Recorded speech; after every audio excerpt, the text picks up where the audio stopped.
Gear up for Sports Talk on the South Carolina Radio Network. It's your final word on sports all across the state. Be a part of tonight's show. Call us at 800-956-7266 or email talkback@sportstalksc.com. Now here are your hosts, Phil Kornbluth, Kevin McCrary, and Tom Hayes. Coach was great. It was a resignation. It was something I felt deeply about and strongly about as you know, as the conversations took place. And I just, at the end of the day, I just felt that was best for Coach Tanner. I felt it was best for the University of South Carolina. I felt it was best for the baseball program. And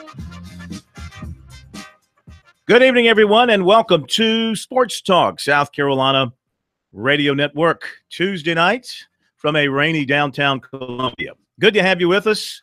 Phil Kornbluth, Professor Tom Hayes, K-Mac, Kevin McCrary, and Jared Rogers Martin, known by the females in the Columbia area as a Jarmart. 800-956-7266. Things are heating up in a couple of places. Omaha, goodbye, Texas A&M. Hello, TCU again. TCU stays alive. So the Aggies and the Titans can take the same bus. Unless the Titans left town last night, they can take the same bus out of Omaha. They'd be going to two different parts of the world, though. Yeah. The buses would be heading in opposite directions. They could take the mega bus. You ever taken the mega bus? Have not. That's a great little deal. Oh, Jarmart's taking the mega ride bus. Around in the mega bus? Well, I mean, it's like $4 from here to Atlanta. You've done it? I know people who have, okay, and they've enjoyed it. You haven't? I have not, no. $15 from Atlanta to New Orleans. Yeah, I've done that. It's cheap as heck. That thing looks like it's got a high center of gravity, which means it looks like it'll tip over at the first gust of wind. Anyway, two teams are out.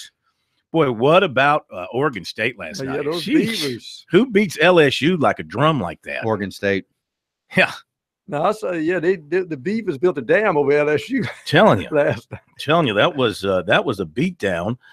So tonight, this should be a great one. This should be a great one. Florida and Louisville tonight.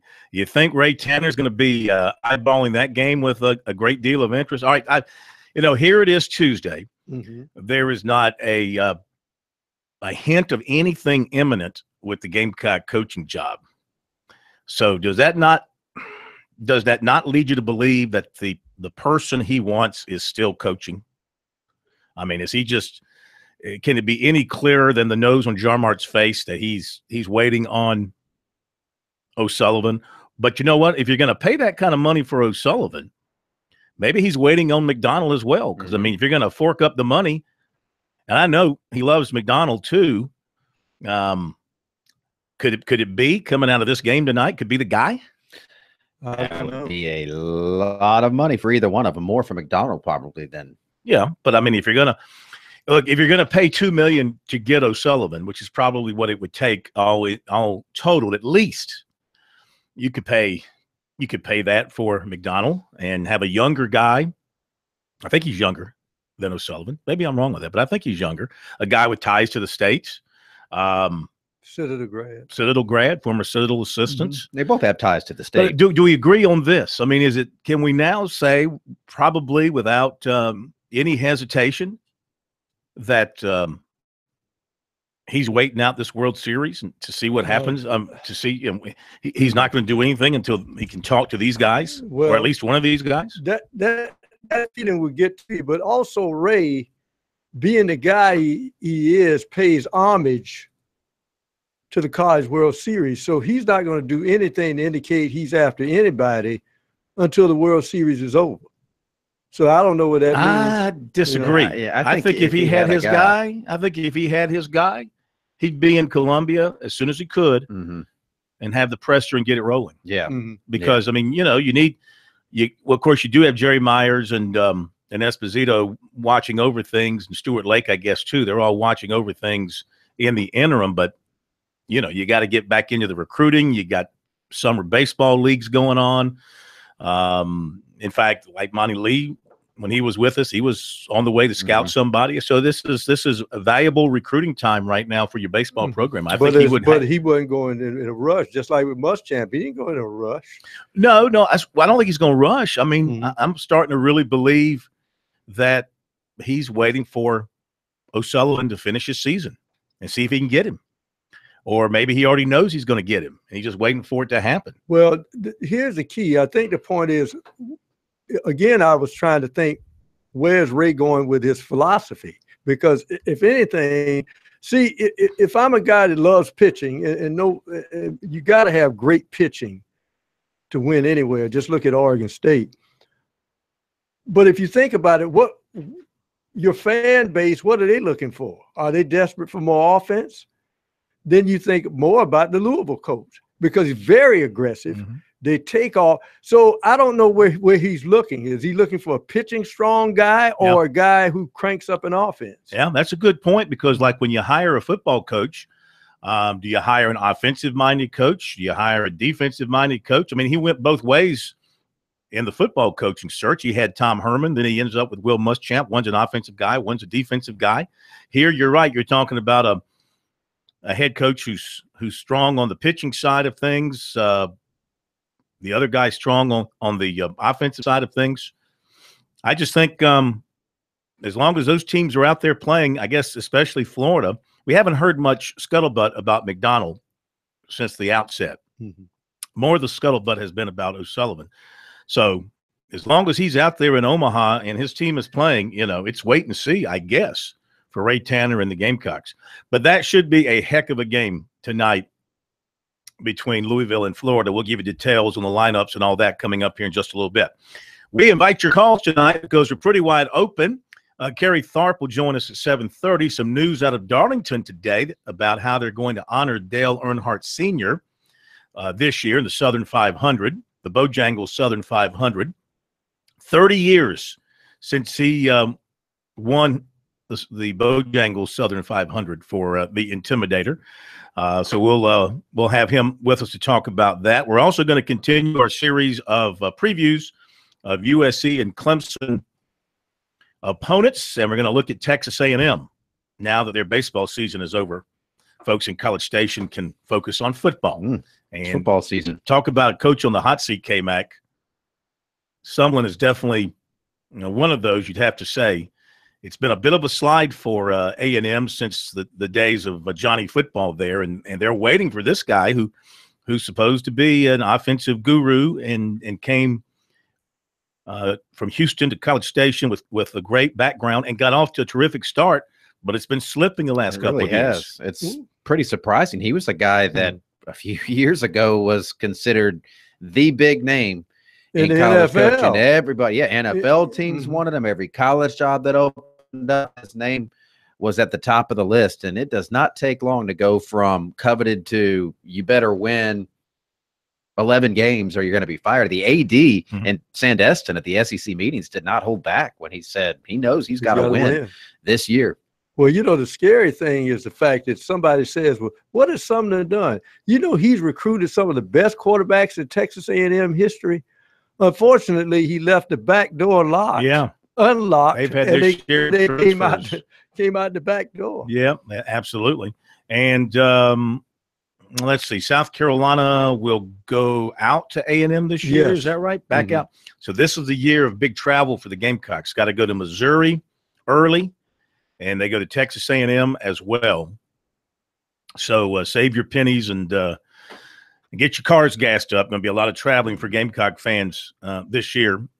Gamecocks went out there a couple of years ago, and I was at that game. Yeah, a couple of years ago. That was the game where wasn't that the game where Perry Orth broke off the long run? Yes. The Gamecocks almost pulled that game out. They had the ball late, last possession, with a chance to win. And I think Orth got sacked like 3 times. Bang, bang, bang. And, of course, that freshman defensive end at the time by name of Miles Garrett. He was pretty tough on the Gamecocks tackles that day. And, of course, that was one of those prize freshman quarterbacks who I think had his first start, he couldn't throw that well, but he could run all over the ball. He had great speed. Oh, my gosh, was he fast. And he was just as fast getting out of College Station after that season. All right, 800-956-7266. I'm starting to see, too, where some of the national football pundits, they obviously listen to this show, agreeing with me about the Gamecocks and their offense for 2017. We'll pick up on that in a moment.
pack.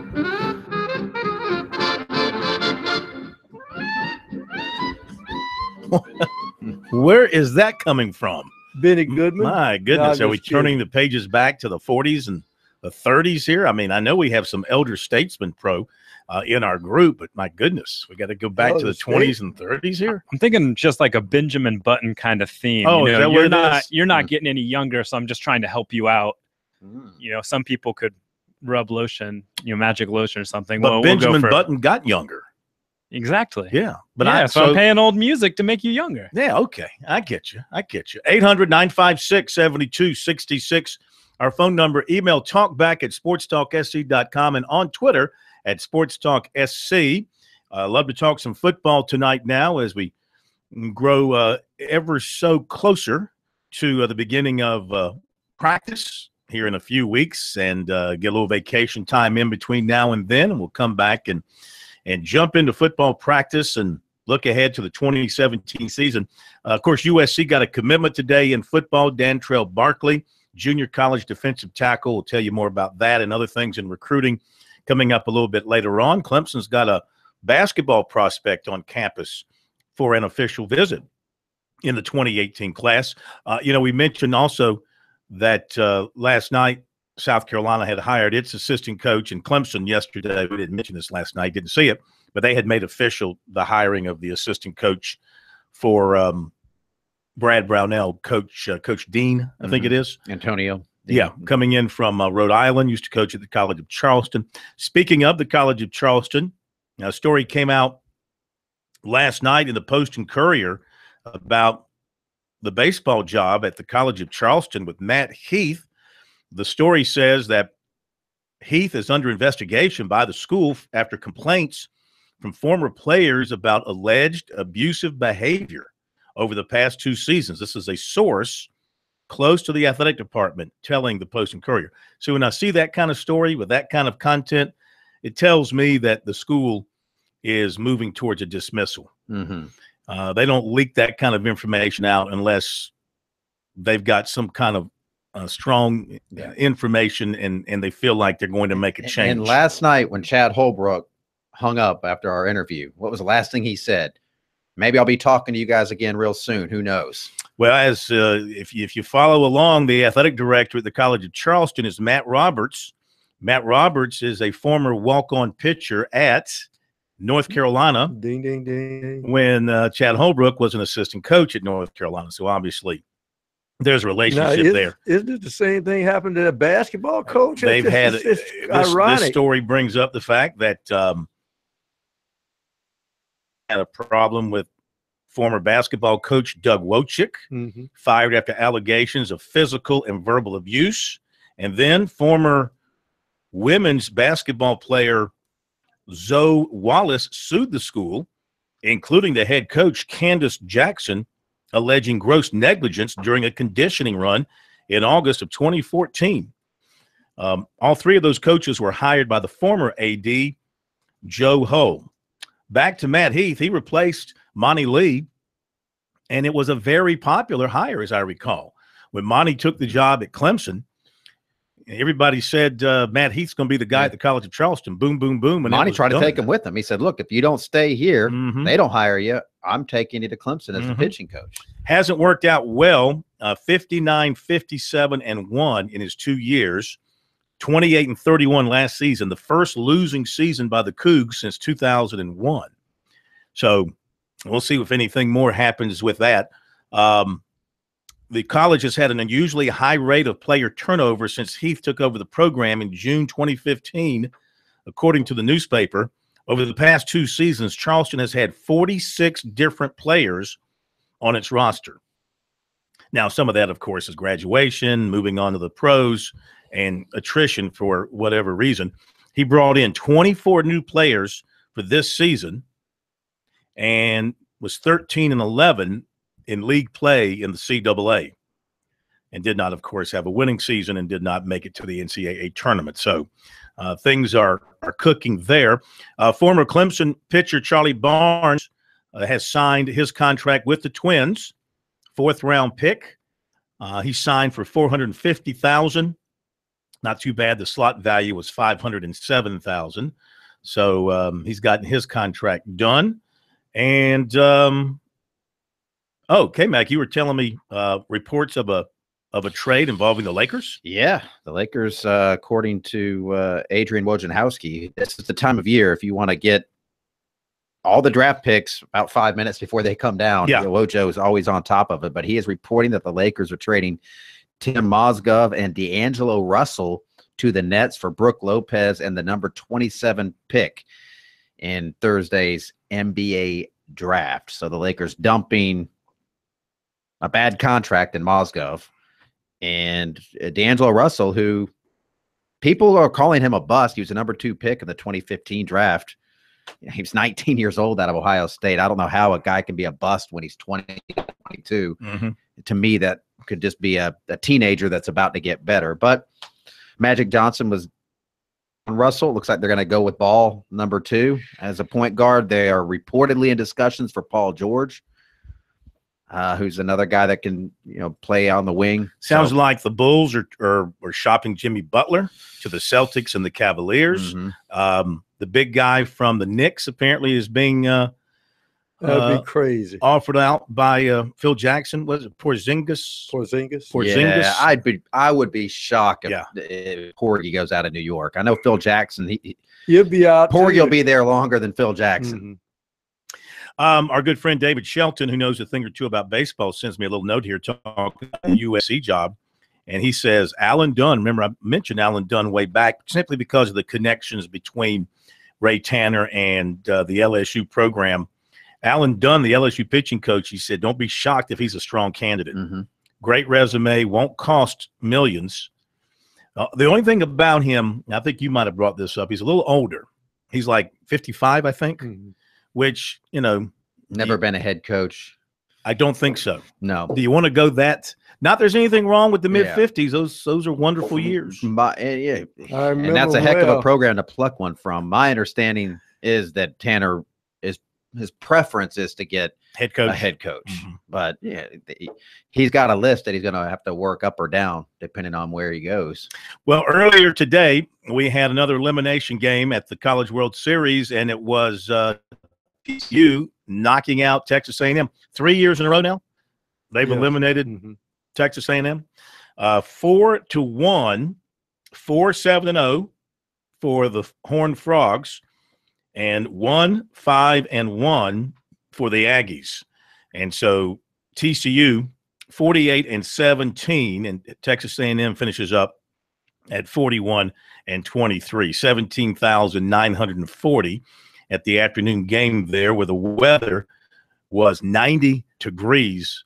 And now last night, Oregon State hounded LSU 13-1, 13-11-1, and left 10 on.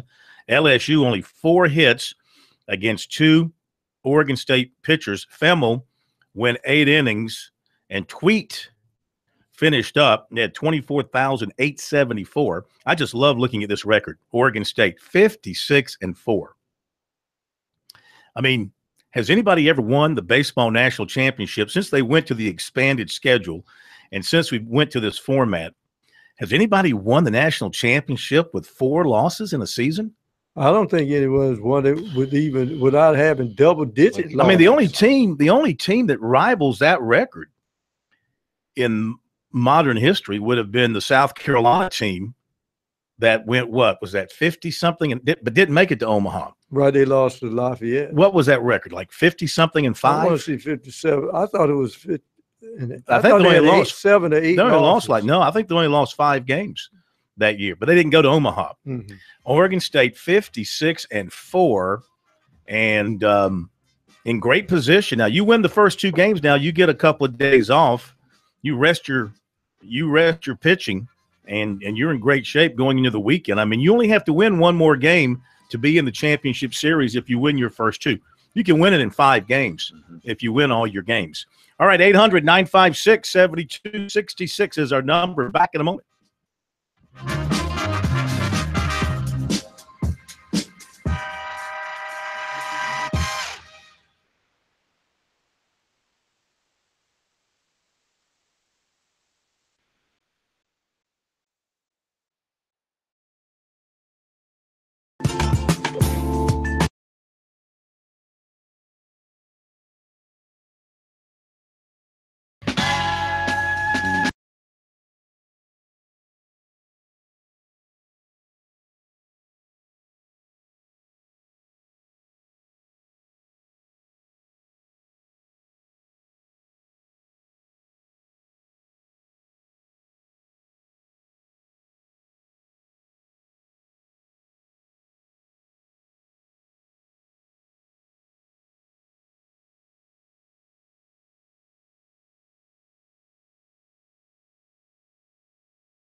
Okay, welcome back in Sports Talk, South Carolina Radio Network. 800-956-7266 is the number.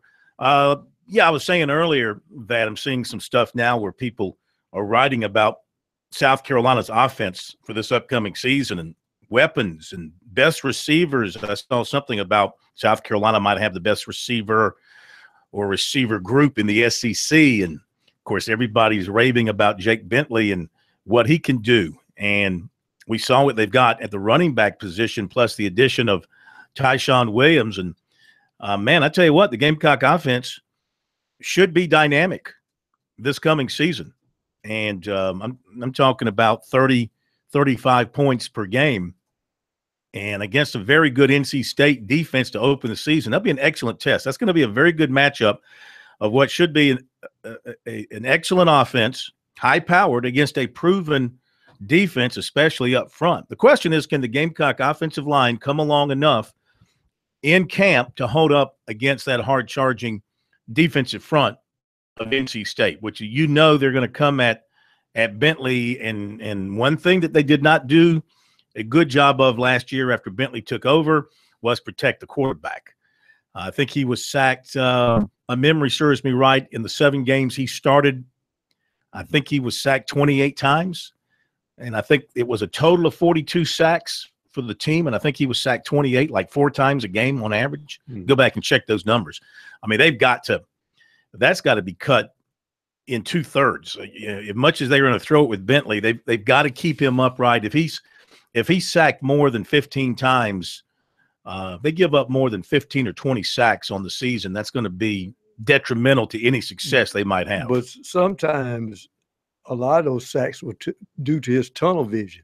He would stand there, and if he would just step to the right or left, he'd have been fine. But he is so concentrating on his receivers, he doesn't move, and he knows he has to get rid of the ball a little bit quicker too, because that saves your offensive line. But there's nothing as good as a running game. If they can establish the running game with a good screen game that can nullify a rush, then that's all to the good. Then that makes your play action work. And then he could be devastating if the play action works. Well, I mean, it's always dangerous to compare. But when you look at the Gamecock offense, K-Mac, I see an offense that has score 30 points per game. Well, but I'm talking about personnel-wise. Quarterback, running back, and receivers. I think they've got offensive talent to rival the Garcia, Lattimore, Jeffrey days. Woo, man. Huh? I mean, I see that. I see that kind of Alshon weaponry Jeffrey on the offense. An NFL wide receiver right now. And Debo Samuel had a great second half of the season. I'm not even thinking about Are Debo. we ready to put Debo? Brian. I'm talking about Brian 3 Edwards. guys. I'm talking about Brian Edwards. You're putting Brian Edwards into the Alshon. Well, I'm not Alshon by his last year at South Carolina, but Alshon in his second year, as Brian Edwards will be, he was starting to just become discovered. I see this. Brian Edwards, of course, already made a big splash last year as a freshman. I look for him to be an even more an even bigger weapon for them. But I just think the sky's the limit for Jake Bentley. I don't think we can overstate enough for South Carolina how good that kid is going to be. Well, Corn, the big key is health, because last year they started to click not only with Bentley, but somehow somebody laid some hands or prayer cloth on Debo Samuel's hamstring, and he got healthy. The guy that nobody talks about because he's a freshman, and K-Back knows I'm high on him, is a guy I saw in warm-ups, and then he made one tremendous catch before he got hurt again on the sideline, and that's Drake Davis.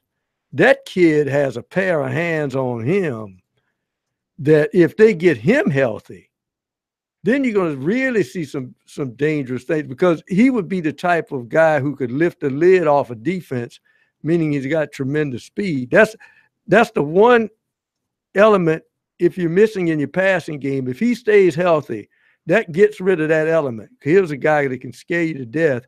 if he goes on a fly pattern. I do not disagree. Yeah. I do not disagree. I just, we're not even talking yet about guys like Hayden Hurst, who, is going to have a big year, caught 48 balls last year. Edwards caught 44. Samuel caught 59. Crosby caught 23. Turner, 21 out of the backfield. All these guys are back. And I even look for guys like Chavis Dawkins to step up, have a better year in year 2. Terry Gujar's an older guy. He should contribute more. You mentioned Davis. He's probably going to get more playing time. They feel that Keel Pollard is a guy that could be a dangerous weapon for him, either the H-back or the tight end spot. So it's weapons galore on the offensive side for South Carolina. Hayden Hurst needs to learn to do, and I mean this very seriously. With his body and strength, he needs to learn to push off.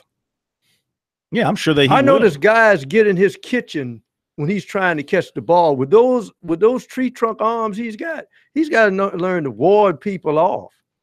You got to be able to do it. I think that if you're a South Carolina fan, you can expect some really good things from this offensive unit. If not, if it's not producing at a high level, then you should they need to take a closer look at some things. But Kurt Roper is a good offensive coach. He proved at Florida his 1 year there that he could run an offense at a very high level if you have the weapons. And I think, heck, he's probably going to have a better quarterback under his watch at South Carolina this year than he had in his 1 year at Florida. I just think they're going to be really good. Now the question is, can they pick it up on the defensive side? And look, they return their top 2 tacklers. Guys made some improvement last year. You would expect to continue to make improvements. Sky Moore is back as well to help them get better at the linebacker spot and in making plays in the middle of the field. I think the big question mark will be, can the corners, do they finally have corners that can cover and make plays? The arrival of Jemias Williams perhaps will help, though he is a true freshman. But he comes in with a ton of confidence and a big reputation. And he's a playmaker. I mean, that's what they need, especially on that defensive side of the ball. They need playmakers. I thought they built up some good football players, but they don't have, as Ellis Johnson calls them, SEC difference makers. And those are the guys that win games for you. In those tight games, South Carolina was in a few of those. In the fourth quarter, somebody's got to go out and make a play. They got to strip a ball, scoop one up and score, pick one off and run it back, return a punt or a kick. And they didn't have a lot of those guys. They didn't have any of those guys on their defense last year. Sky Moore was out. Who was a playmaker on that defense last year? Nobody. They didn't have one. Well, maybe English, maybe Darius English. And the corner before he got banged up near the end of the year. You talking about Lamons? Yeah. No. Fenton? The long Jamarcus King, the one that was carried into the end zone by Mike Williams. The one who made 2 he made a big pick end zone interceptions. Yeah. But the key is, this is what's going to save their defense, and this is where the play calling comes in. Why was their defense banged up near the end of the year? Because they were on the field a lot. Because you had the offense that was just emerging. This year, if your offense is in gear, your defense is standing there on the sideline with their helmets, drinking Gatorade water, while you see them on a methodical drive and they're sitting in their seats. But are they going to be methodical, or are they going to be quick striking? It depends. Now, of course, that did not bother Clemson's defense. As quickly as Clemson's offense would score, Clemson's defense would still go right back out there and slam the door on you, regardless of how many snaps they had to play. That's because number 4 was going to get the ball back. You'd be surprised how great a defensive plays. What number does Bentley wear? Quarterback. What number does Bentley wear? No, I was talking about the Clemson. No, I'm just asking, 4. what number does Bentley 4. wear? Yeah, okay. Something magical about the number 4. If it was, every quarterback would wear it. What number did Brett Favre wear? Something magical. Back in a moment.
The recruiting report here on this Tuesday edition of Sports Talk. USC getting another commitment today. That's the 4th in the month of June.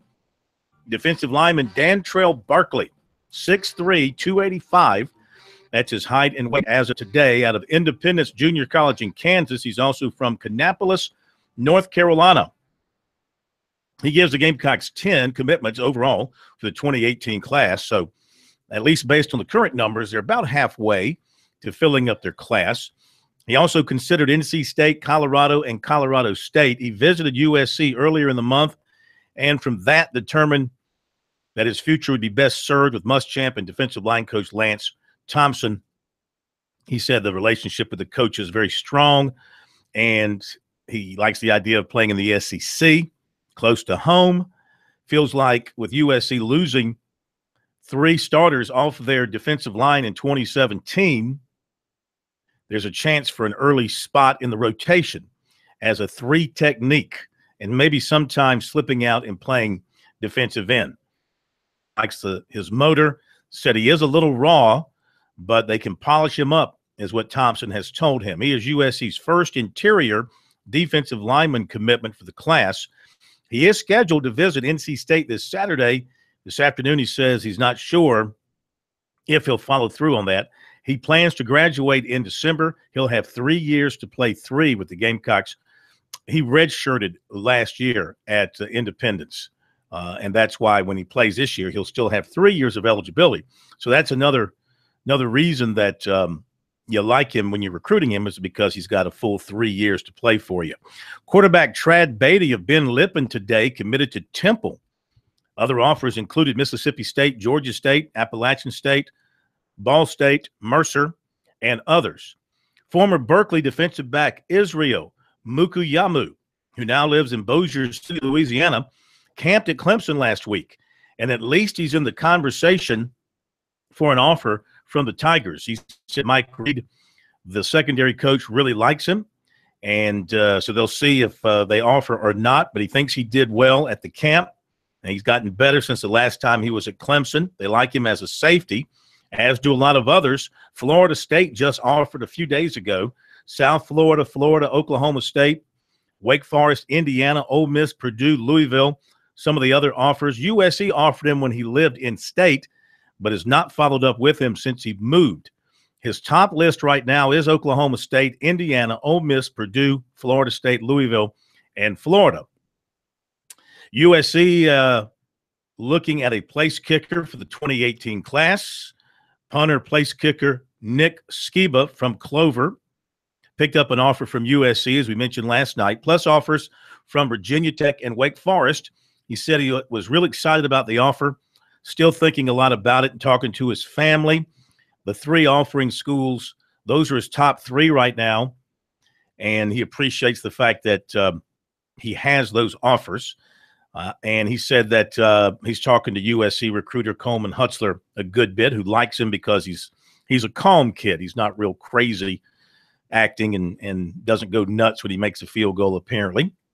No favorite at this point, no timeline for decision. Last season, he was 5 of 7 on field goals with a long of 38, 21 of 25 on extra points. He averaged 38 yards per punt and 60 yards per kickoff, which I'm trying to think, in South Carolina high school football, you kicking off from the 40? Is that still right? I'm trying to remember. If that's the case, then almost all his kicks end up in the end zone. And, of course, in high school football, that's a touchback in South Carolina high school football if you kick it into the end zone, which for some reason I don't understand why they have that rule. I mean, what's the difference if you're running it out 2 yards deep in the end zone or you're running it out from the 1? If you're thinking about, I don't know what the rationale is behind automatic touchback. Might be a safety issue. Well, I mean, what's the difference if you're having to run it back from the 1 versus the 2 yards deep in the end zone? It's 3 yards. Going to make any difference? Defensive back Jamari Brown of Pompano Beach, Florida, has a top 7 of USC, Louisville. This is in no order, by the way.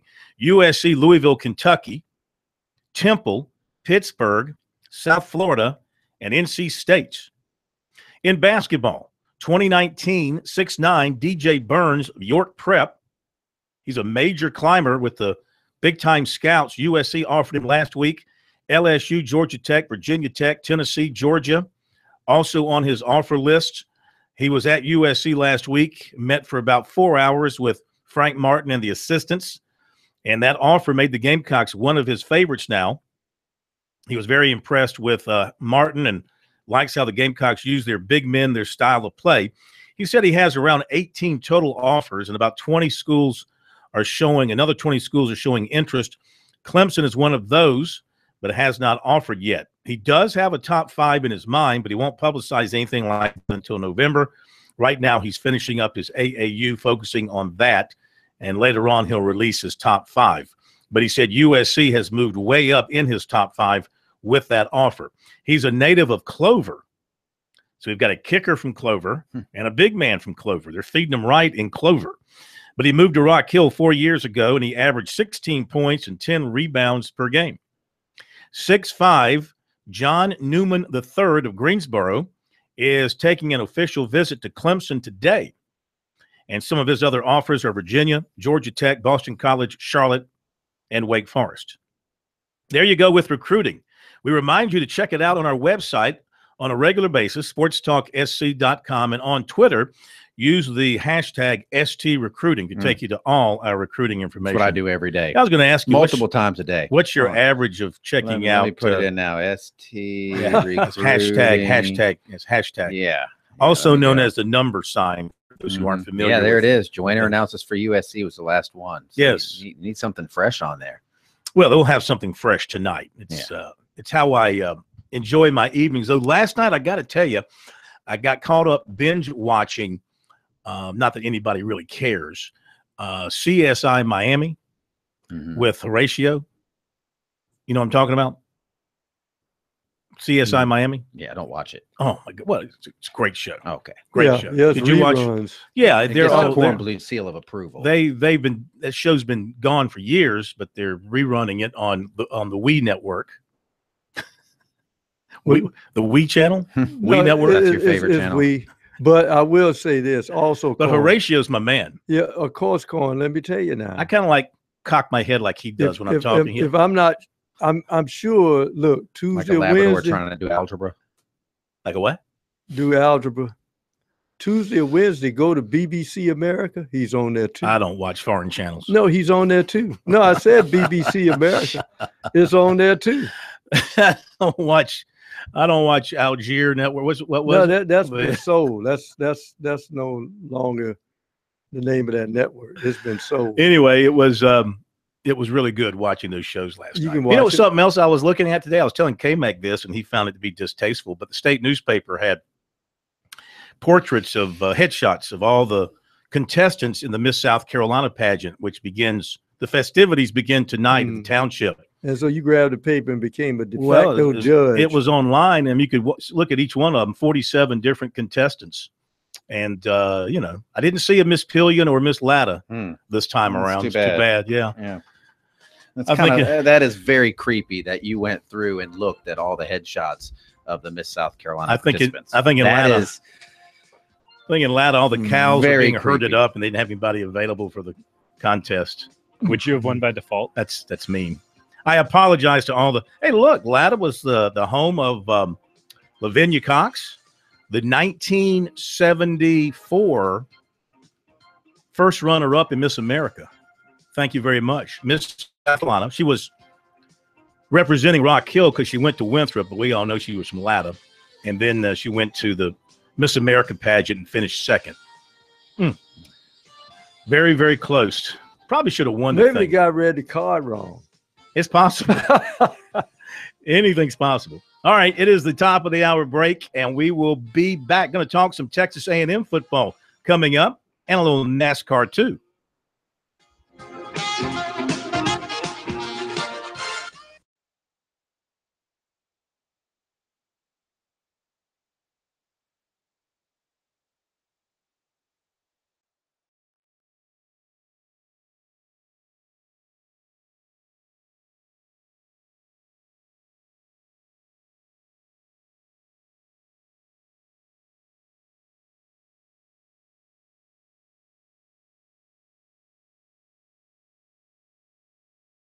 Very sad. Never thought I'd see that come to an end. Coming down in 3, 2, 1. Another commitment on Tuesday for USC football coach Will Muschamp. Defensive lineman Dantrell Barkley from Independence Junior College in Kansas gives Muschamp 4 commitments for the month of June and 10 overall in his 2018 class. He picked the Gamecocks over NC State, Colorado, and Colorado State. He's on track to graduate in December. He'll have 3 years to play 3 with the Gamecocks. Quarterback Trad Beatty of Ben Lippen committed on Tuesday to Temple. Defensive back Israel Mukiyamu, formerly of Berkeley, now of Bossier City, Louisiana, camped at Clemson last week. He's hopeful of a Clemson offer. He recently picked up one from Florida State. And USC's in the final 7 with defensive back Jamari Brown of Pompano Beach, Florida. Phil Kornbluth, South Carolina, Radio Network Sports.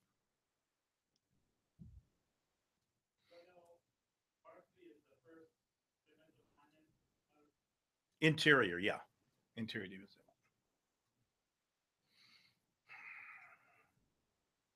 Pittsburgh, South Florida.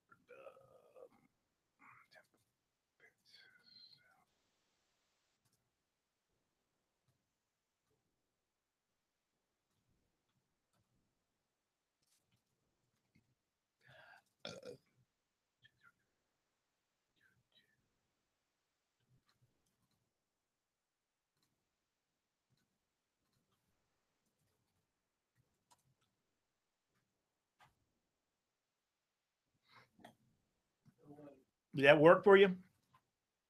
Time good? Yep. What did we do? 49:55. I love it when we do it right.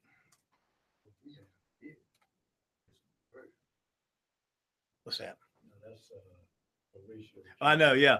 I love the opening scene when they get to the crime scene, and one of his guys will say, well, H, I don't know. Do you think this was an accident? No. I'm sure this was a murder. Then it cuts to the music and hey! Yeah. I love it. Oh, it was funny when they run the promo with the car blowing up and he's walking about. Yeah. Burn, baby, burn. Yeah. He's just so cool. He played on PD Blue. Oh, did he? Mm-hmm. Well, you know, in Miami, in that Horatio, his character is supposed to be a former New York police. But he has a soft side too. He has a soft side too. They said that role kind of opened the door for him again because see he jumped from NYPD Blue and tried to go into the movie, and they said he was really a nasty attitude guy. And they blackballed him for a while. He got that role. But then again, of course, that's been a few years. I think that show went off there what 2012. Yeah, 2012, I think was right. But I always liked the other people, the actors and actresses. Your country girl in there in the coroner's office. Yeah. Or the coroner himself, the medical examiner. And they bumped a few people off on that show too. Oh yeah. They were blowing folk away. They blew that guy away. Talking about his gun wasn't properly cleaned. Did y'all know? Did you ever see the movie Deep Water? No, I don't. Have you ever heard of it? About the 2 people who went diving and were left behind? You've seen it 100 times. Well, there's a Open Water 2 that came out, and I saw it. I didn't watch the whole thing. I wasn't going to watch it again. It was on Showtime, and I don't know if this was a true story. The first one was a true story. It was based on a true story. This one was 6 couples, young people, rich people, and they're out on a yacht out in the middle of the ocean, a big yacht, sailing boat. And they decide to go swimming. They all jump in, and they forgot to put the ladder in the water. And so they couldn't. The part that I saw was them trying to get back in the boat. And of course, the boat's so big, and it leans out over the water. If you try to climb up, you end up falling back. Right. And I guess the sharks came into play and all that kind of stuff. I didn't watch What movie? Open Water 2. Oh. They made a second version. Yeah. Did you hear about it? Yeah. The storyline was 6 people on a big yacht, and they all jumped in to go swimming, and they forgot to put the ladder in the water. So now They couldn't get out. Yeah. They were basically trapped. Those kind of movies you root for the shark. So damn stupid. Come on, Sean, let's go. Yeah. I didn't watch it. I didn't want to see their demise. After watching Open Water is chilling. The original. That was. It's apocalypse now. The creme de la creme of shark movies or all movies? What's that? The creme de la creme of shark Which one? movies or of deep Open water? Open water is just. Deep water? You said deep water? Deep water or open water? Deep water is the one when the girl's surfing. The Shallows. There's one called The Shallows. That's a new one. That's a new one out where they get. I saw that one on an airplane. No, the worst one was Piranha. Is tonight the Sally League All-Star game here in Columbia? Yeah. Thinking it right now. Yeah. The worst one had. Oh, there's a new Gamecock video out. Let's see. This is gonna. Work hard, work hard, work hard. Look at Louisville Super. Is this a video or a picture? All right, I think it's just a what you picture. got. Focused.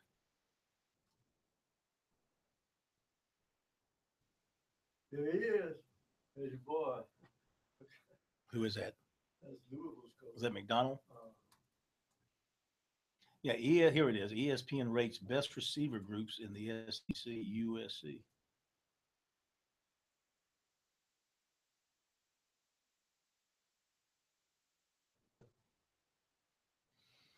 Raytown is in there. He is. Oh, who wins this game?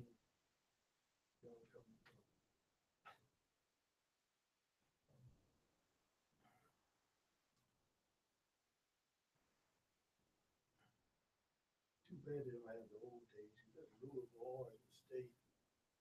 Did you see this picture that Tim Beret put out? This is so typical. Tim Beret put out a picture of Dabo Swinney kneeling at one of his football camps to tie the shoelaces of a young girl camper.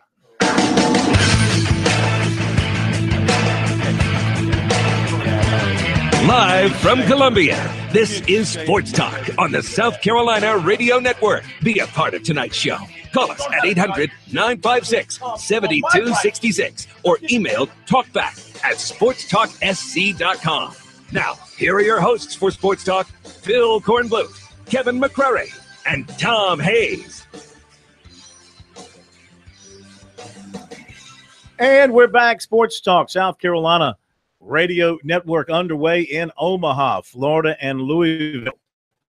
And should be a great baseball game tonight in the winners brackets of the College World Series. We've already seen Texas A&M sent packing today, and TCU stays alive, and now Florida and Louisville. The winner will be in great shape with one more win to get to the championship round. Oregon State on the other side of the bracket already in great shape to do the same thing. So this thing just getting underway in Omaha. Looks like a great night for baseball. Temperature has been in the 90s there today. I can tell you from experience, it's a very uncomfortable 90 degrees in Omaha. The humidity there in Omaha can be very, very tough. And last time we were there, of course, covering South Carolina since the Gamecocks were out there, 2012, I guess was the last time. They had set up, of course, Radio Row out in the fan zone area, way out beyond the left center field fence, and the sun would, as the sun would move through the sky, it would just be in a position where it was right in our face. You're in a tent, and it was so hot. First, I was afraid the equipment was going to burn up. It was so hot. And as the sun would go down and you're facing it, your shade would move you started out in full shade. Mm-hmm. And then as it was going down, your shade would move, and you would have to move your table as the shade would move just to have any sort of relief from the heat. And I also remember we had some hellacious rainstorms and flooding in that parking lot, in that fan zone area, and the rain rushing through the tents. And we had electrical outlets exposed. I was just waiting to get electrocuted. You can remember those shows with the rain in the background pelting down against those tents. It was not very comfortable. And the point is, I'm just saying for the fans and everybody, if it's 90 degrees plus in Omaha with the humidity, it is not a very comfortable setting.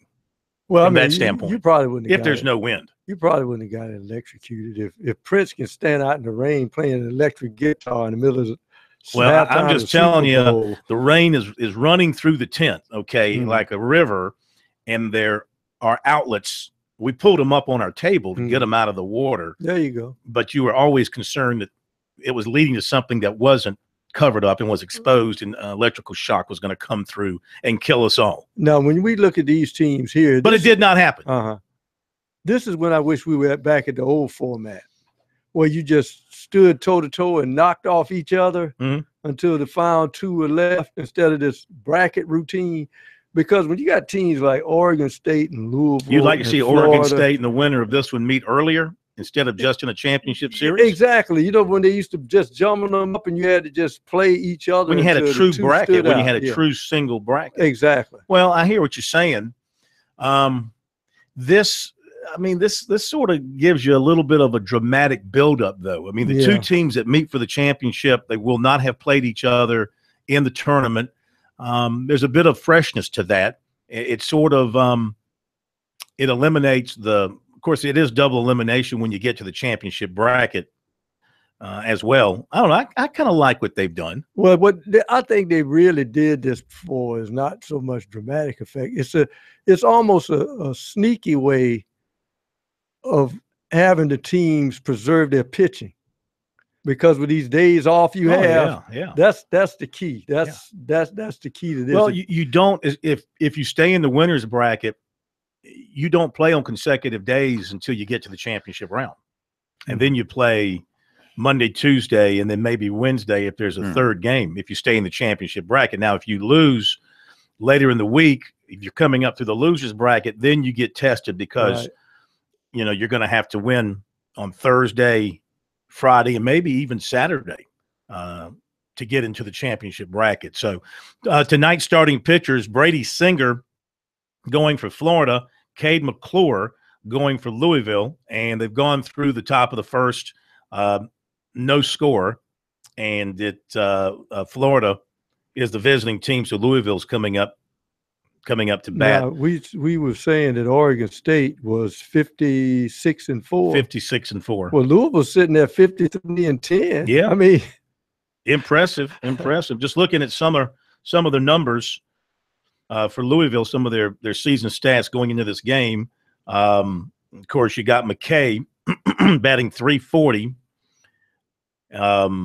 Ellis, the home run, he's got 17 homers. He's walked 45 times. He's got 56 RBIs. Ellis has got a .366 average. He's got 20 home runs and 61 RBIs. I mean, right there in the middle of their lineup, they are just they are really tough. Fitch, 11 home runs. 3 guys in the middle of their lineup with double-digit home runs. A lot of power. And McKay, if I'm not mistaken, when he's pitching, he's also the designated hitter. Oh, yeah, you don't want to take that bat out of the lineup. And I will still contend that a lot of times they're showing that power coin because at the top of their order, they run guys. And I just think you see more fastballs when you run guys because they want to get that ball to the plate quicker. And that's why I was thinking about what is Ray Tanner looking for offensively. Is he looking for a guy that's aggressive offensively so his hitters in the middle of the lineup may see some less breaking pitches? Well, I'll say this. Whoever is the next head coach at South Carolina, and you heard Chad Holbrook address this last night as well, he's going to be set up in pretty good shape with an offensive everyday lineup. Now he's got to develop some pitching, You'll have Adam Hill to build around. He'll probably be the number one starter, I would think. Some other guys are going to have to be brought along, but I would think guys like Morris and Murray, very highly touted recruits a couple of years ago. I think both are coming off. Didn't Murray have arm surgery as well a couple of years ago? I know Morris was coming off of it, but if healthy and right, they could be very good pitchers.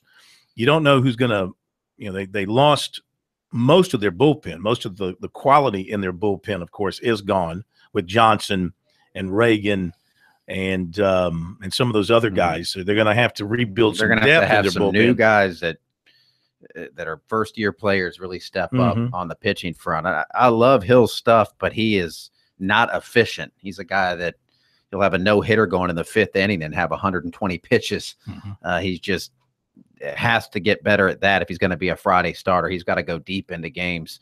But that is going to be the key, because up and down the lineup, I know people didn't like their offense this past season, but most of those guys are back. They're going to be better, should be better, and they're going to have some other guys that they can plug in there. They're going to be a better offensive team, but the pitching is going to be a big question. I agree. 800-956-7266. Let's go to Spartanburg. And Sam, thank you for joining us tonight here on Sports Talk. How are you? I'm doing well, and you? We're good, thank you. Listen, did South Carolina try to recruit Seth Beer out of high school or not? I don't think so. Well, I'm sure they did. I mean, I'm sure at some point in time they scouted him and probably offered him and talked to him, the whole deal. But I didn't really. That was Jack Leggett's guy. I'm not tuned in as much to the high school baseball recruiting as the other two sports. And the first time I'd heard of Seth Beer was when he committed to Clemson, and so much hullabaloo over that. So I know NC State tried to flip him when Jack Leggett was fired, and he stuck with the Clemson commitment. Yeah. So I can't really say for sure how involved they were. Well, I hope. I mean, personally, I'm a Carolina fan. I hope they don't hire Kevin O'Sullivan because he's arrogant and obnoxious, just like you. And I'm sure K-Mac and Pro will agree with. Shalom. Very, very kind words, I think. We'll be right back.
Okay, top of the second in Omaha, and they remain scoreless. Florida and Louisville. Texas A&M losing earlier today, elimination game to TCU. So the folks in College Station now can turn their attention fully to the football season as if they've ever turned their attention away from football. We welcome in to Sports Talk Billy Lucci, who does Sports Talk for Tex Ags and the website Tex Ags, covering the Aggies on an everyday basis. Billy, how you doing?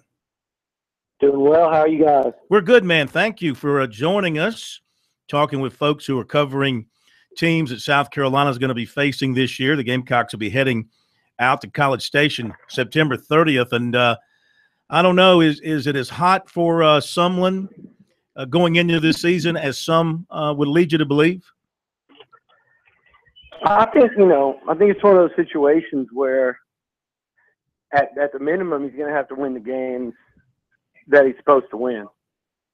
And that's a minimum, and that's always, that's a tough order to go in.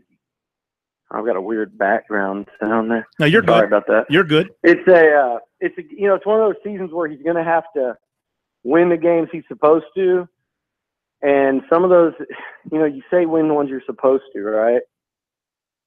South Carolina is a team that is going to be a lot better this year, as you guys know better than I do.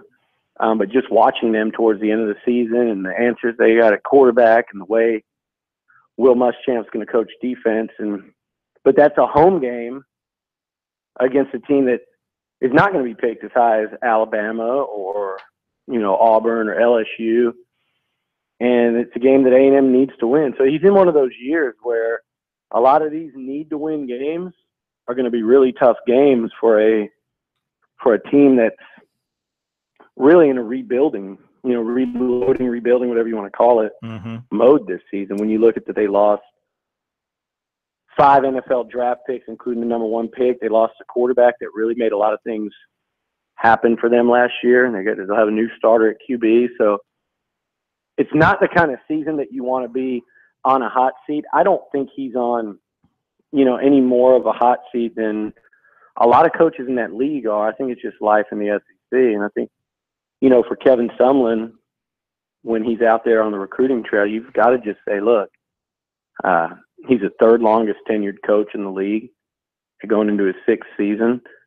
And if I'm him, I'm telling people I'm on my 3rd Texas Longhorn coach right now when you're recruiting the state. Yeah. Outside of that, you can sell that kind of stability, but by the same token, if they go out and go 7-5 or something this year, then it's gonna be a real tough decision for and maybe even some people would say not so tough. So he's gonna have to go win some games. But look, for as much as down as people tend to get sometimes on the A&M finishes, which I think is understandable, by the same token, he hasn't come close to having a losing season.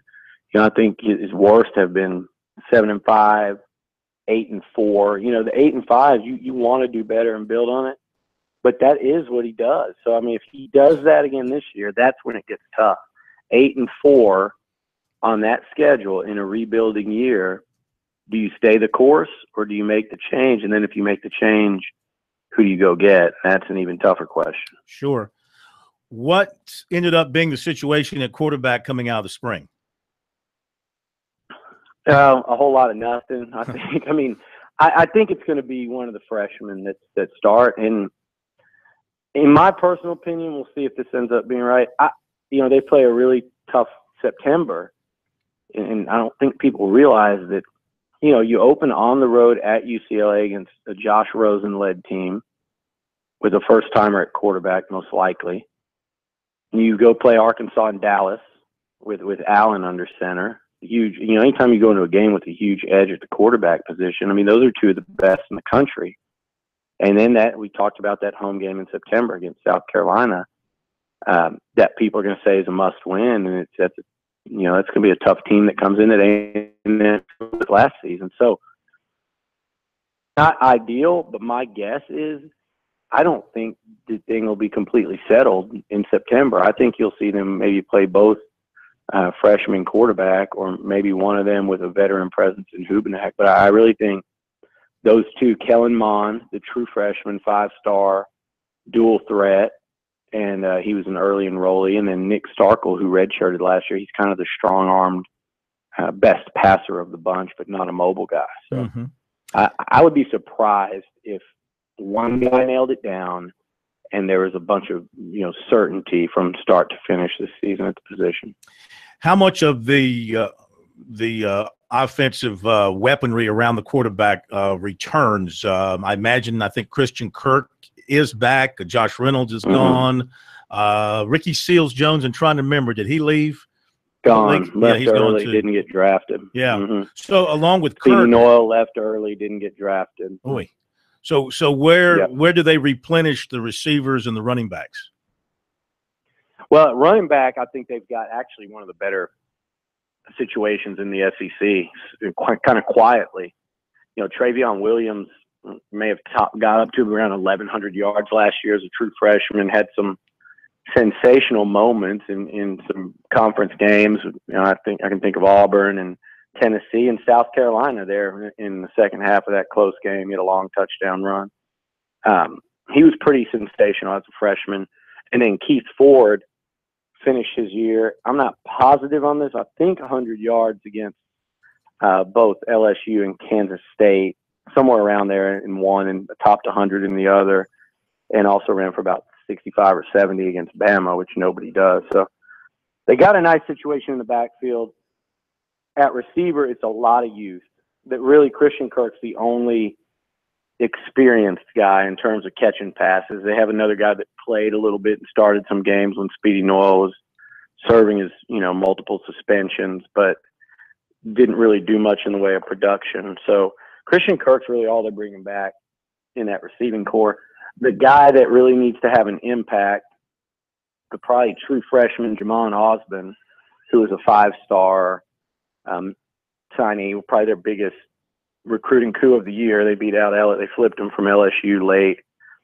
He really turned heads in the spring. He's about a 6'3", 215-pound receiver that, a big-bodied guy that can run and jump and catch everything. He's got star potential written all over him. The question is, how quickly does he make the adjustment?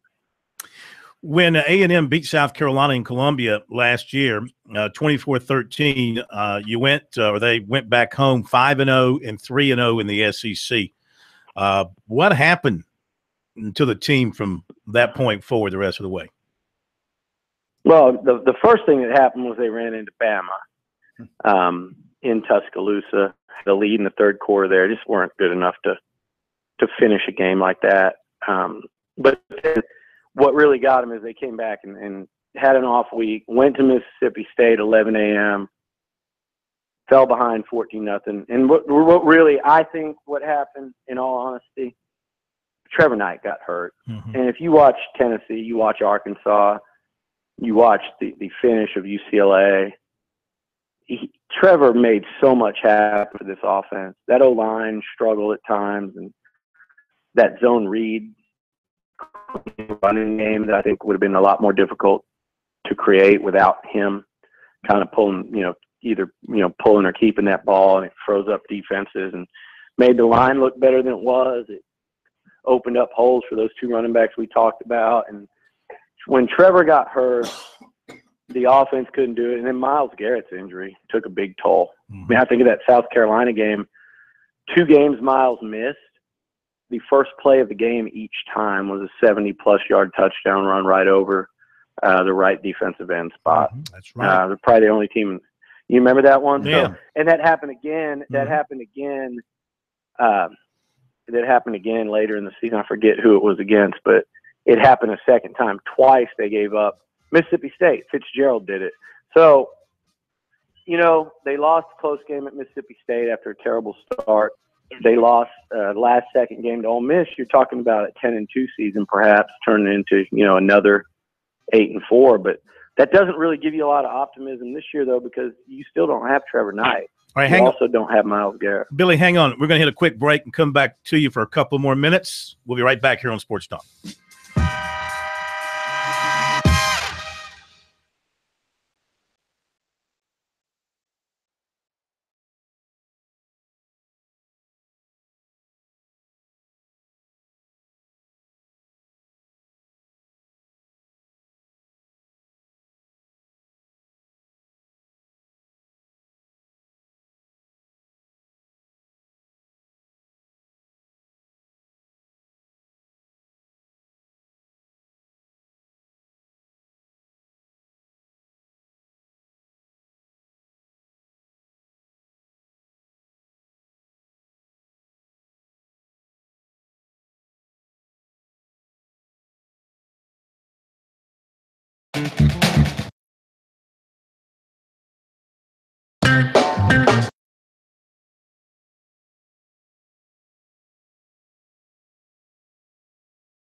All right, top of the third in Omaha, Florida, and Louisville.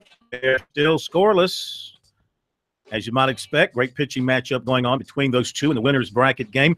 Back to Billy Lucci for just a couple of more minutes. Billy from Tex Ags radio show and website covering the Texas A&M Aggies. They'll face the Gamecocks out in College Station on September 30th, which Billy will be, even though Texas A&M will have a couple of home games. I think Nicholls State and Louisiana somebody. It'll be your first big home game when the Gamecocks come in there. Yeah, and if recent history holds true, then it could be a pretty decently ranked A&M team. If you look at they've yet to lose to Arkansas since joining the SEC and beat UCLA last year, and they've been really good in these out-of-conference openers and early season games. So if they can keep that trend up, it could be an A&M team with a lot still to play for then at that point. But we'll see. But either way, it should be a big game in that home conference opener, and the A&M fans will have been waiting quite a while for a big game at Kyle Field from November till practically October, I guess. Yeah, what's the feeling out there from A&M fans about South Carolina?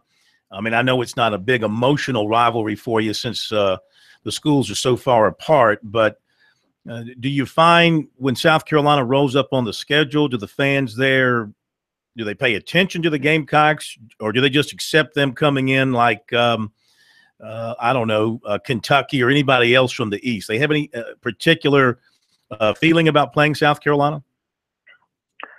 Not really, and I don't mean that, and I don't think there's any level of disrespect. It's probably the same way South Carolina might feel. I think A&M fans, the first time they went out to South Carolina, were absolutely jacked up.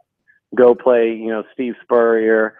Everyone had heard everything about the atmosphere there, and it certainly lived up to it. That was a one-sided game, but the build-up and the pregame and how loud it was before. I mean, you could certainly see where when they have it going right, that's a hell of a program. Right now, I think, from a fan standpoint, it's like Kentucky but you have to understand too, it's even like Mississippi State and some of the teams from even Ole Miss, some of the teams from even the own division. There's a little bit of a rivalry building up with Ole Miss because there's been some great games where teams on each side felt there was no way they should have lost. A&M and Carolina don't have that history yet. Mm-hmm. Even though I think if you're an A&M player or coach, you're going, man, those guys have been short-handed the last 2 years and given us all we could handle. So I think there's more respect on that side, where from the fan standpoint, they're kind of going, well, it's an SEC game. We don't have any real history with them. Yeah. Whatever to this permanent rival thing. I don't think that adds anything to it yet. Yeah, I still think from a South Carolina standpoint, A&M is still a big-time name.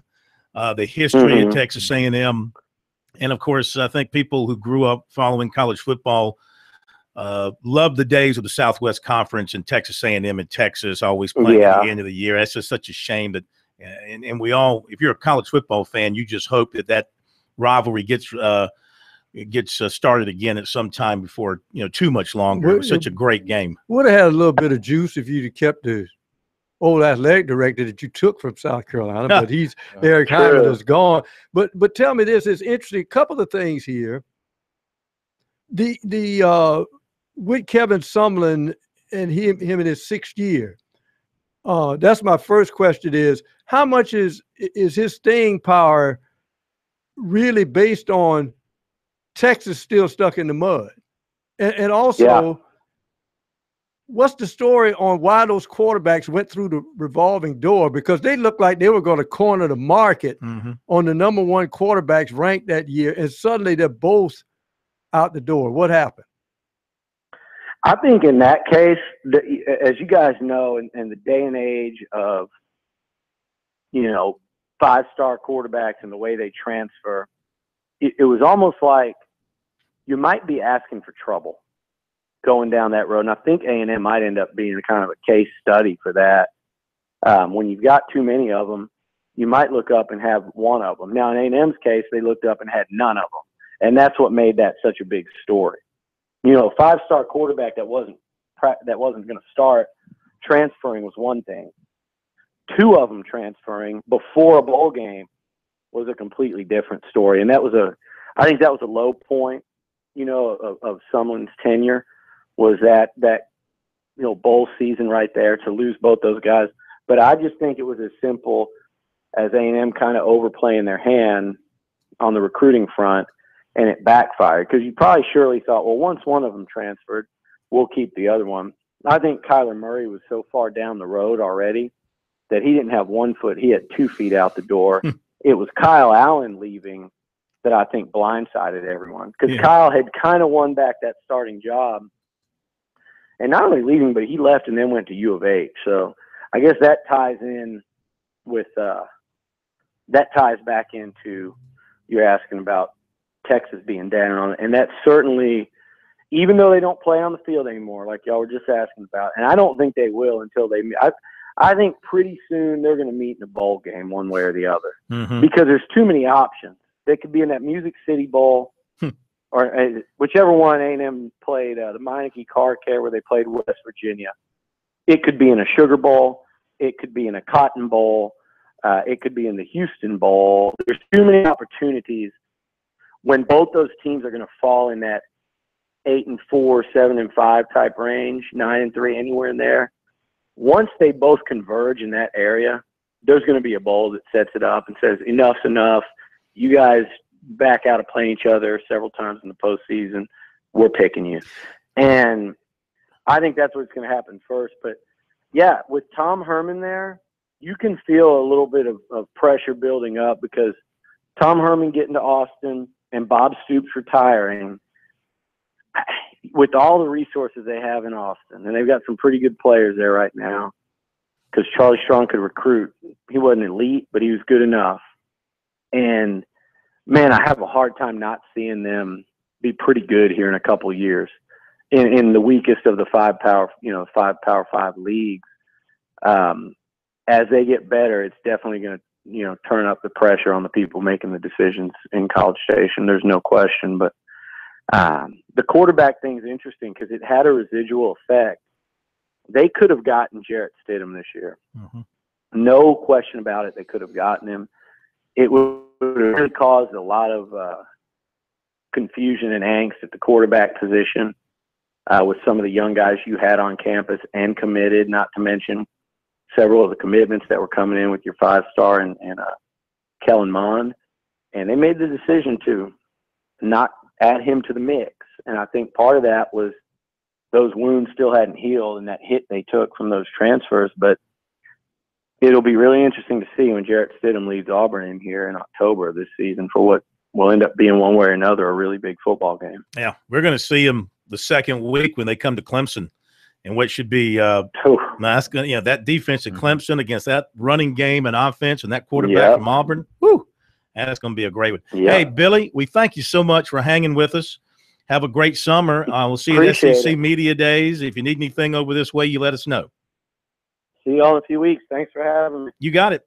Billy Lucci from Tex Ags radio show and website covering Texas A&M. I've read his stuff for many, many years. Does a great job covering everything out that way.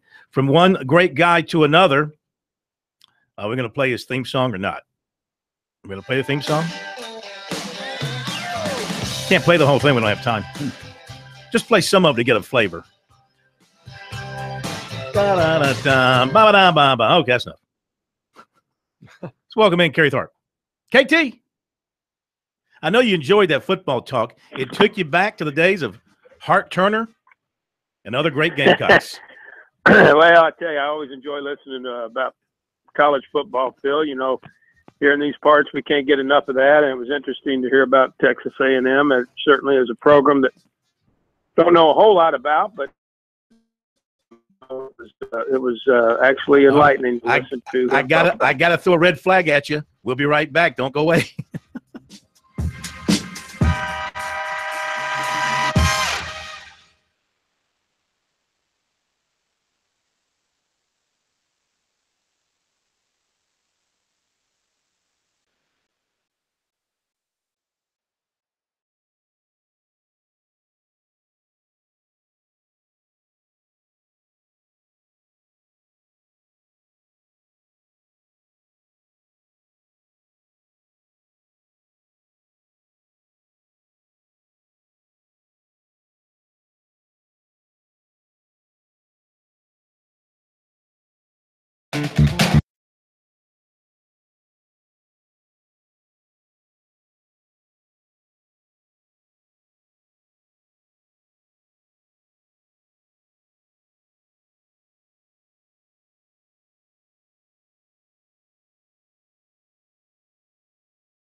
All right, let's welcome back in KT Kerry Tharp, president of Darlington Raceway. We thank you for your patience, but we knew you'd enjoy that football talk looking ahead to Texas A&M. Now let's go racing a little bit. What'd you think of Michigan? Really a terrific race until the last restart, and then you just restart. Sometimes you get a close finish, and sometimes you don't. And Larson was just too strong at the end there on that restart. Well, he was, Phil, and I think I thought the race sorted itself out pretty well. There were several strong drivers throughout the course of the event. Martin Truex Jr. had a strong car. Once again, Kyle Busch had a strong car. But it was Larson who persevered there at the end. And, there was some strategy there at the end on when to go in and get tires and when to stay out. And Larson's shown that he's pretty good at the 2-mile racetracks. He won earlier this year at Fontana, which is also a 2-mile track, and won this past Sunday at Michigan, and also won at Michigan last August. So I thought all in all it was a good race, and I think Kyle Larson continues to establish himself as a legitimate championship contender. Yeah, no question. Are you hearing anything from NASCAR about being concerned regarding the speeds they're running at Michigan now, qualifying 14, qualified over 200 miles an hour? And, of course, there's no restrictor plates on that particular race. Any concerns about that kind of speed there? Well, they're always looking at those speeds, Phil, and certainly when you get under, when you get over, 200 miles an hour or in the low 200s, you get your radar up, especially at a track like Michigan. But there's been some I think some conversation and some thought about maybe trying to slow those cars down a little bit up there, because I think it probably lends itself into a little bit better racing when they're not going quite as fast through the corners. So, I know that's something that NASCAR will continue to look at. I remember I was up here a few years ago after the repave, and the speeds really jettisoned up. So, that's something that they'll look at. They won't let it get too high. And if they need to, they'll do some things to reduce the horsepower. We look ahead to the Bojangles Southern 500 on Labor Day. Have you already been in conversation with the Goodyear people about the kind of tire they'll be bringing to Darlington and what kind of speed you can expect your weekend? Well, we have, Phil, and it looks to be probably a similar tire to what we had last year. They'll take a look at some of the data that they got off of last year's race and make some tweaks if they have to. They say that there were some speeds approaching 200 miles an hour last year at our racetrack, believe it or not, on the backstretch. And so that's pretty quick at a track like Darlington, 1.3 miles. And so, Goodyear does a super job of monitoring, tire wear and monitoring and making sure that they bring the safest yet most competitive tire. And I don't envy the job they have. They have a very difficult job to try to bring the best tire that they possibly can, because safety is paramount, but they also want to bring a tire that is competitive and gives the drivers the feel that they need. So yes, we have been in touch with Goodyear, and we'll make some tweaks moving forward if they have to. So if you're hitting 200 miles an hour on your backstretch, how quickly are the drivers downshifting and hitting the brake going into 3? Well, that's where they got to be on top of their game, or they'll take it up into the wall in turn 3. They're downshifting at a rapid pace. The braking is essential that they hit it at the right times, and yet they don't want to lose too much of that corner speed, or they're going to give up precious track position. So, it's something that they really work on during practice, particularly during happy hour, that last practice that they get.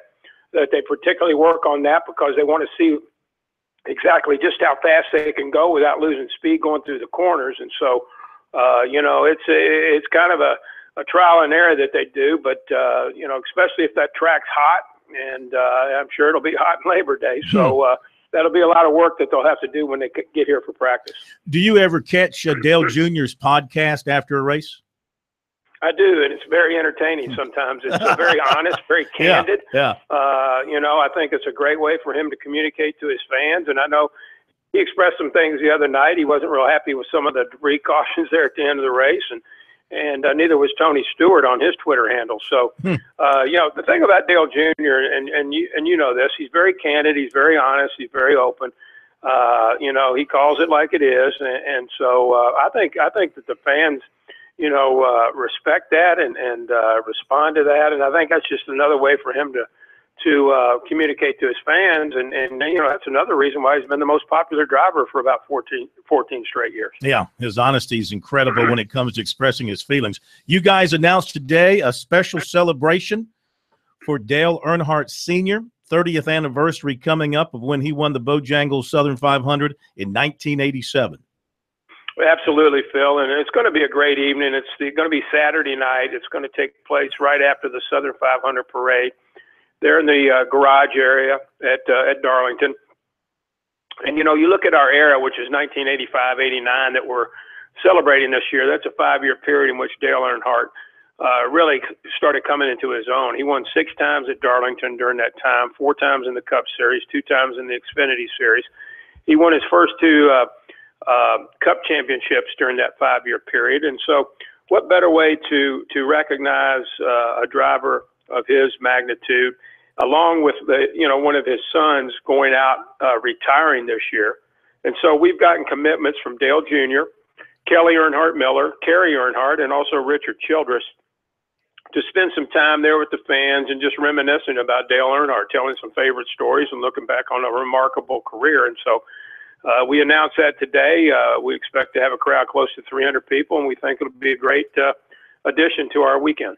That sounds great. Hey, by the way, I was looking through pictures of the candidates, the contestants for Miss South Carolina pageant, which activities begin today, preliminaries. I did not see a Miss Southern 500 in the crowd. What's up with that? I don't think that that's been a contest that has gone to the Miss South Carolina pageant the last couple of years. I'll definitely have to look into that, but I don't think that that's affiliated with the racetrack anymore. We do have our Lady in Black, who is representative of our racetrack and does an outstanding job. But I don't think that the beauty pageant, the Miss Southern 500, has been in play for the past several years. But I'll check on that. Just grab one of the monster ladies there and put her in there. That'll suffice. I'll let you handle that, Phil. That'll get the job done. KT, we thank you so much, my man. Take care. We'll see you next week. Great talking to you. You too. Talk to you soon. Thank you all. Thank you. Bye-bye. Well, I mean, we got Miss Okra Strut. We got Miss Watermelon Festival. We used to have Miss Southern 500 in there, and we got Miss Everything is in the pageant. I just was a little surprised I didn't see Miss Southern 500 because she's usually a fine, lovely lady of the PD, and the PD needs to be represented. Florida hit a solo home run a little while ago and has a 1-0 lead on Louisville. And it's not true that Ray Tanner was standing up doing the Gator chomp when that was when that happened, but sure he's there watching. Interestingly, I wonder now, is today's Tuesday. He's been there since like Thursday, Friday. He's only supposed to be there like 5 days, I think. And so I wonder if he'll be making his way back to Columbia by like tomorrow or Thursday. He may get himself locked in a laundromat. I don't know. That's the inside joke. That isn't. What happened to me? No, that's why I said it. Well, I didn't get locked in. I didn't get locked in. My stuff got locked in. Oh, my gosh. Got locked in. I've never been so panicked in my life. And you across state lines. I was in Iowa. Yes. Yeah, I was across state lines, a little town in Iowa, washing clothes. Still be there. That was a mess. That was a long. Of course, that doesn't equal the time I went to Omaha and I arrived, but the clothes, my bag didn't arrive ever, and had to make a little shopping spree to Walmart to get some fine duds to get me through the 11 days out there. All right, any final comments from anybody? I hope the Lakers get Paul George. That'd be nice for y'all. Yeah. I'll take Jimmy Butler. If you want Paul George, okay. I'll take Jimmy Butler. I just want a good game tonight after last night's blowout in the CWS. Yeah. All right. Thank you, John Martin. Have a great night, everybody. See you tomorrow.